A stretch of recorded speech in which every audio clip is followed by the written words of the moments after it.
She didn't beg. She just looked at me like she already knew I was going to kill her, like she understood this was the price for what she did, and I was just the one left to carry it out. Funny thing is, when it was over, I didn't feel anger or relief, just quiet.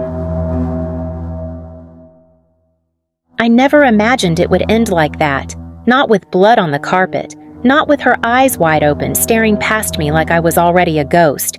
People say it was over a cat. That's what the headline said. Nursing student stabbed to death by roommate days before graduation in 2025 cat dispute tragedy. Sounds ridiculous when you say it like that. Like I just flipped over a litter box argument and snapped. But it was so much more than that. So much deeper. Her name was Alyssa Carter, 23 years old, a final year nursing student at UNC Chapel Hill. She was kind, warm, one of those people everyone loved the second they met her. And me? I was her roommate, Jenna Morris. I was quiet, focused. Nobody ever looked at me twice when she was in the room. We lived together for 3 years, ate together, laughed, studied, cried. We shared everything until she brought home that cat, Milo, a stray she found behind the nursing school. He was scrappy, loud, always in my stuff. I told her I was allergic. She just laughed, said I'd adjust. That's when the cracks started. It's funny. All the news stories talked about roommate violence and a college crime before graduation. They listed it like another tragic incident, something to shake your head at before moving on. They don't know what it's like to feel invisible in your own home, to be so close to someone and yet feel like you're being erased. Everyone remembers Alyssa in her white nursing coat, ready to graduate, ready to help people, but no one ever saw what I saw, or what I felt building up inside me, day after day. They think they know the story, but they only know how it ended. Alyssa was everything I wasn't, and I loved her for it. I thought I did, at least. She was the kind of person who could walk into a room and instantly become the center of attention, her laugh ringing out like music, the kind of person who made everyone feel like they mattered. I remember the first time we met. She was loud and outgoing, and I was quiet, unsure of myself. But we clicked right away.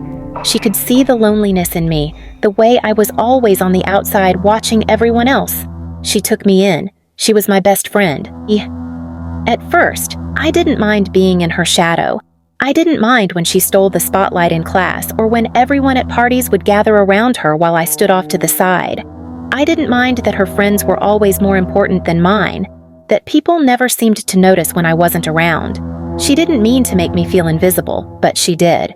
I always thought it would get better once graduation came, once we were both done with school, but it didn't. It only got worse. The first time I felt the shift was a year ago, when she came home from the shelter with Milo, a scruffy little tabby with eyes too big for his face, darting around the apartment like he owned the place. He was a rescue, she said, and she couldn't just leave him behind. I tried to be happy for her, really, but I was allergic. I had to take medication every day just to be around him, and it wasn't just that. He ruined things. He scratched up the couch, knocked over my books, and got into my stuff. I asked her over and over to keep him out of my room, but she didn't.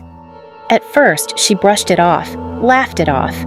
"It's just a cat, Jenna. He's harmless," she'd say. But I was suffocating in that apartment. The constant meowing, the fur everywhere, the smell. I started feeling trapped. Every time I came home, there he was, in the middle of everything. Milo was her priority, and I couldn't take it anymore. I tried to talk to her about it, but every time I did, she'd just give me that smile, the one that made her seem so perfect, so untouchable. Then there was graduation, 2025. It was supposed to be the culmination of everything we'd worked for. Alyssa, the perfect student, the perfect future nurse. She had it all figured out, jobs lined up, family coming in for the ceremony, friends celebrating with her. I was barely keeping it together. Sure, I had good grades too, but no one cared. My family wasn't coming. They'd never even called to ask about my graduation. I couldn't tell her that. How could I? How could I tell the person who had everything that I felt like nothing? We started to drift. Little things. She'd talk about how excited she was for her future, working in the ICU, saving lives, and I'd sit there nodding, smiling, pretending I didn't care. She'd talk about the job interviews she was acing while I tried to figure out what I was going to do with my life. She'd go on and on about Milo and how he was her best friend, the one thing she could rely on, and I'd just listen. Every little word she said felt like a reminder of how invisible I was, how small I felt next to her. But it wasn't just that. There was the tension that started to build between us. The arguments about the cat got worse. She'd get defensive every time I said something like I was attacking her. Once, when Milo knocked over one of my textbooks, I snapped. I yelled at her. She yelled back. I don't even remember what she said, but I remember the look in her eyes, like I wasn't worth her time anymore. Like I was just an annoyance, something she had to deal with.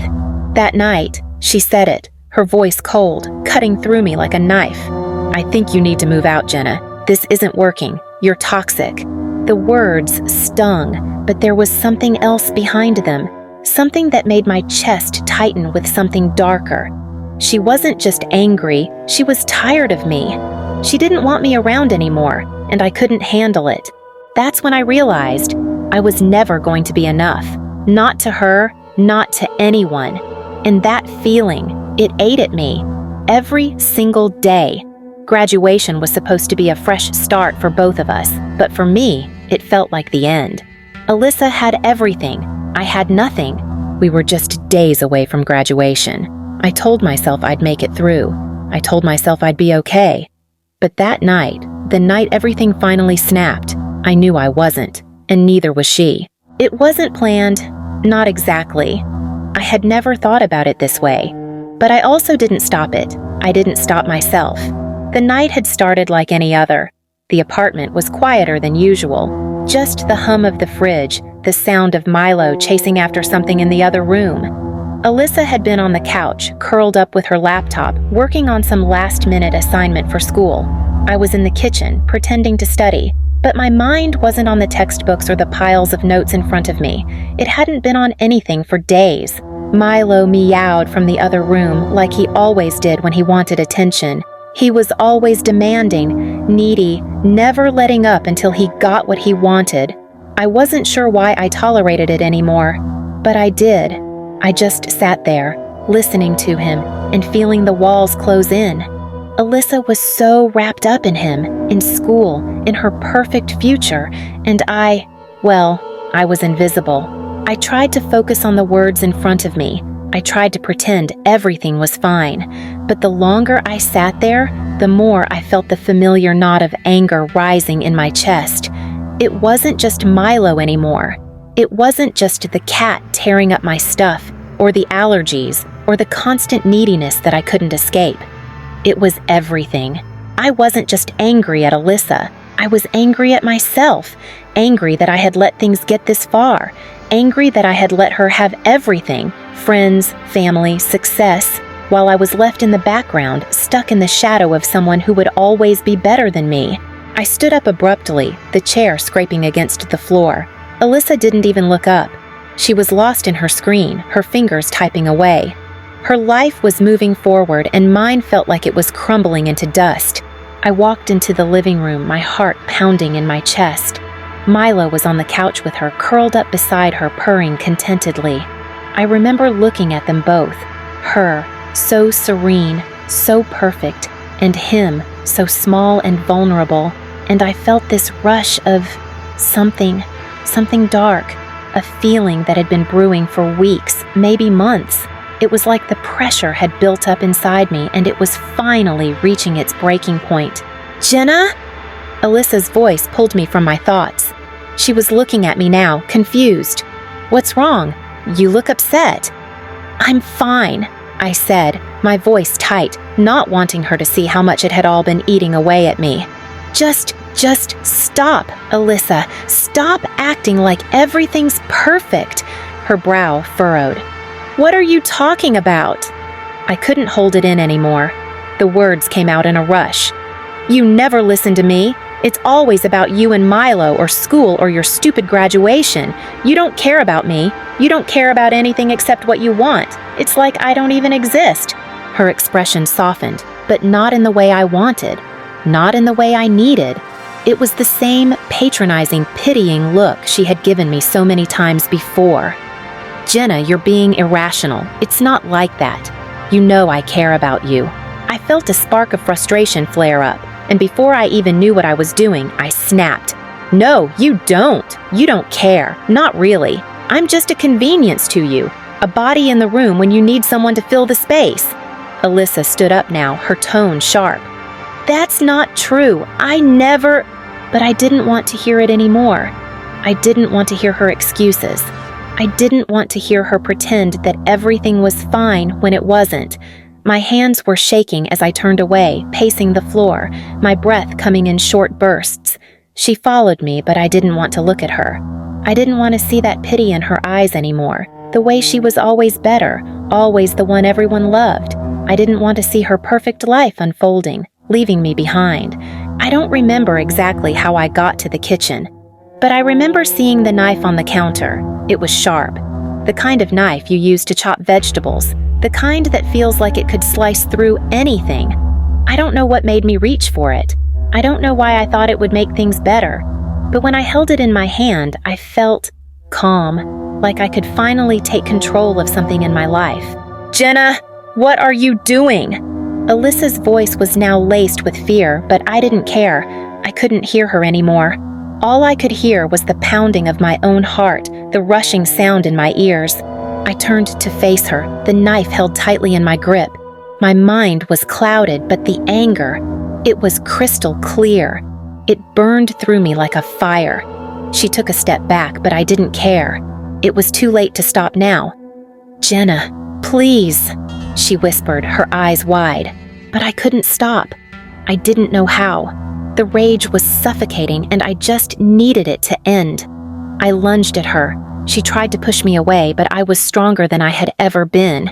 And the blade, everything happened so quickly, so violently. She stumbled back, a gasp escaping her lips. I saw her face twist in shock, in pain, but there was something else in her eyes too. Not fear, just disappointment. She was fading, her body crumpling to the ground. I froze. I don't even know for how long. But when I finally moved, I didn't feel anything. Not relief, not guilt, just numbness. I cleaned up the mess clumsily, wiping down the counter, trying to erase everything. But I couldn't. I couldn't get rid of the feeling of her eyes staring at me, even as her body lay still on the floor. And I couldn't escape the knowledge that I had done this, that I had ended everything. The silence in the apartment after it happened was suffocating. The kind of silence that presses down on you, making it hard to breathe, hard to think.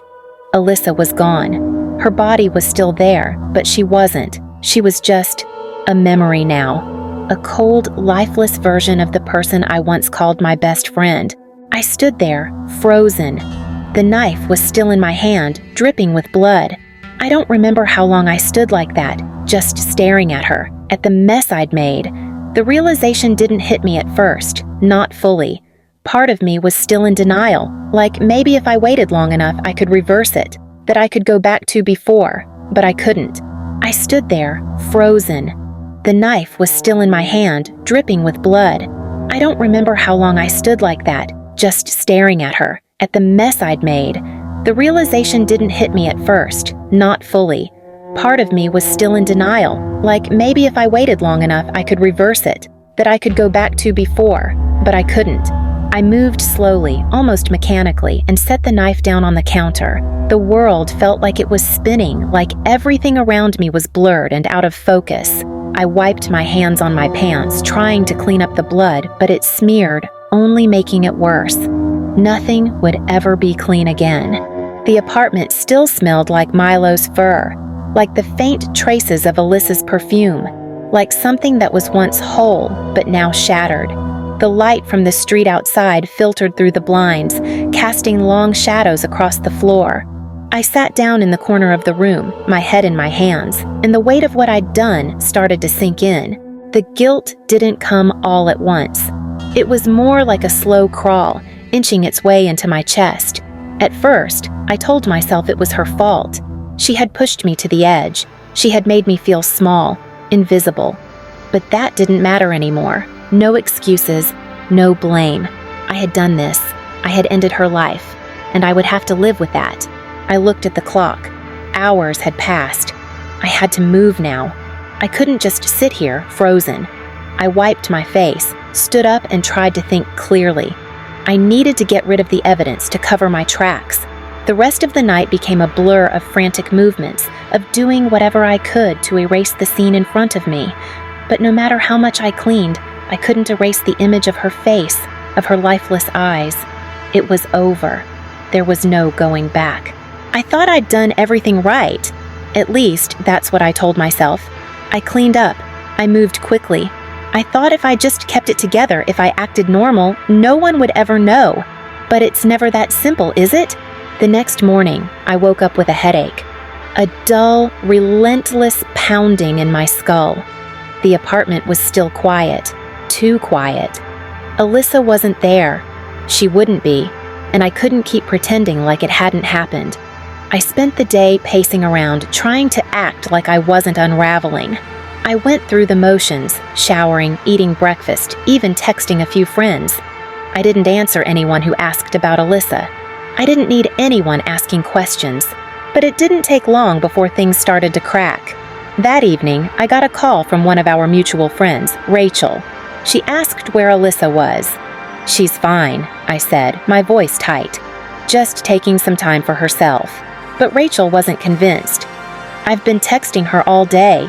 She's not answering. I thought you two were supposed to hang out after class. Are you sure everything's okay?" My heart was pounding in my chest. I could feel the walls closing in. I told her everything was fine, but I knew it wouldn't be.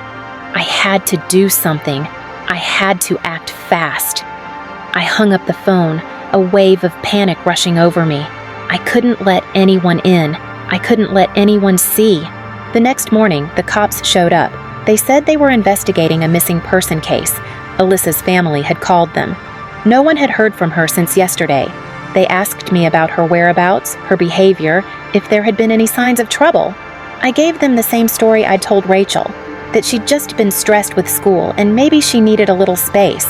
They were polite at first, trying to gauge if I was telling the truth, but as the day wore on, they became more insistent. They asked about our relationship, about how long we'd been roommates, about any recent arguments. I told them we hadn't fought recently, just the usual small stuff, nothing out of the ordinary. I mentioned the cat, how Alyssa had been so attached to him. They asked about Milo, too, if I'd seen him. I told them I hadn't. I'd been so focused on studying that I hadn't noticed much, but there was one question I couldn't shake. Detective Anderson, the one leading the investigation, asked me if I was sure I hadn't seen anything unusual. I remember the way he looked at me, like he knew something I didn't. "I'm not saying you did anything wrong, Jenna," he said, his voice calm but firm. "But if you know something, you need to tell us. You wouldn't want to be caught in a lie." I swallowed hard, trying to control my breathing. Inside, I was screaming. How could they possibly know? How could they be so close to seeing the truth? I told him I hadn't seen anything, that I hadn't noticed anything out of the ordinary. But deep down, I knew they were starting to piece things together. The way they kept asking about Milo, the way they kept looking at me like they were expecting me to break, I could feel it. They were suspicious. Later that afternoon, the apartment was swarming with officers, taking photos, looking for anything that could connect me to Alyssa's disappearance. I did my best to stay calm, to keep everything under control. But I could see it in their eyes. They weren't buying my story anymore. That night, I sat in my room, shaking, staring at the door. The phone rang again. It was Rachel. "Jenna, they found something," she said, her voice trembling. "The police are saying they found traces of blood in the hallway. They're saying Alyssa's been hurt. What's going on?" I had to say something. I had to lie. "I don't know, Rachel. I really don't. I haven't heard from her. I don't know where she is." I hung up the phone, feeling the walls closing in tighter. It was only a matter of time before they found everything. The blood, the knife, the truth. I had done everything I could to cover my tracks, but nothing is perfect. And soon, they'd see through my lies. The walls are closing in. I can feel it now, every moment like a ticking clock, counting down to the inevitable. The police are relentless, their questions growing sharper. The investigation is no longer a distant thing. It's here, in my apartment, in my life. And I don't know how much longer I can pretend I don't feel the weight of what I've done. I thought I could control it. I thought if I just acted normal, if I lied well enough, I could outrun the consequences. But I was wrong. Every time I look in the mirror, I see her. Alyssa's face, the disappointment in her eyes. I hear her voice in my head, asking why. Why did I do this? Why did I let everything spiral out of control? Maybe I wanted to be seen. Maybe I wanted to be important for once. But now, it's too late for any of that. Now, I'll never have that chance. I tried to bury it, to move past it, but the truth is always louder than the lies. It's echoing in my mind, haunting me every step I take. The guilt is suffocating. There's nowhere to run anymore. The investigators are getting closer, and soon they'll have everything they need. I'll be caught. It's inevitable. I don't know what comes next. I don't know if I'll ever be able to explain why I did it. But one thing is clear. I can never go back. And no matter how hard I try, I'll always be the one who ended it. The one who killed her. Every crime leaves a trail, but not every trail leads to the truth. What's your theory? Drop it in the comments. I want to hear how you see it. If this case got you thinking, hit that like button and don't forget to subscribe. Real Crime, Murder and Mystery drops a new case every single day. You won't want to miss what's coming tomorrow.